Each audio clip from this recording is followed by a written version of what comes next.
This question comes from Victor and Amy Liu, who are shareholders from Santa Monica, California, and they ask, when you made investments during the financial crisis in February of 2009, why did you lean towards debt instruments rather than equity? For example, why did you invest $300 million in Harley-Davidson at 15% interest instead of buying equity when the shares were at $12? Today, they're at $33. Well, I would say that if I were writing that question now, I might write the same question, but I'm not so sure he would have written the same question in February. Now, there were different risk profiles, obviously, in investing. And the truth is, I don't know whether Harley-Davidson equity is worth 33 or 20 or 45. I just have no view on that. I don't, I kind of like a business where your customers tattoo your name on their chest or something, but figuring out the economic value of that, I'm not sure even going on questioning those guys I'd learn much from them. But I do know, or I thought I knew, and I think I was right, that A, Harley-Davidson was not going out of business, and that B, 15% was going to look pretty damned attractive.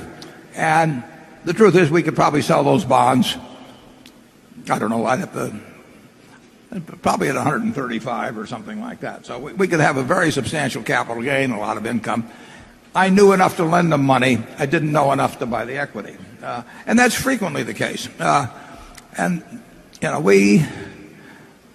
We love buying equities, but we love buying the Goldman preferred at 10%. Now, let's say Goldman, instead of offering me the 10% preferred and warrants, had said you can have a 12% preferred non-callable. I might have taken that one instead. I mean, the callable, there's a trade-off involved in all these securities. And obviously, if I think I can make very good money, as we did on the Harley-Davidson, with a very simple decision, just a question of are they going to go broke or not, as opposed to a tougher decision, is the motorcycle market going to get diminished significantly, and are their margins going to get squeezed somewhat, and all of that.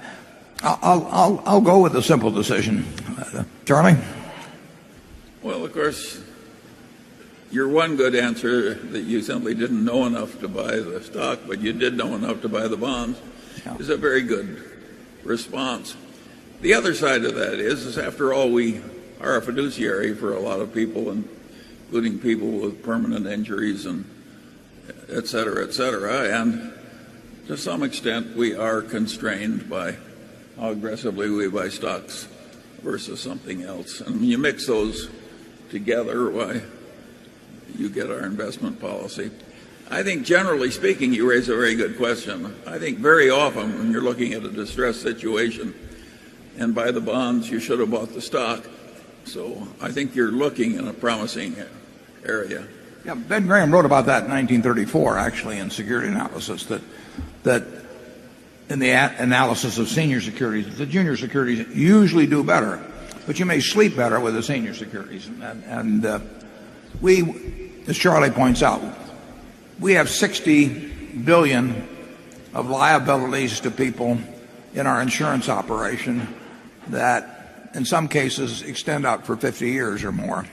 And we would never have all of our money in stocks. I mean, we might have very significant amounts, but we are running this place so that it can stand anything. And a couple of years ago, we felt very good about where that philosophy left us. I mean, we actually could do things at a time when most people were paralyzed, and we'll keep running it that way. Area 6.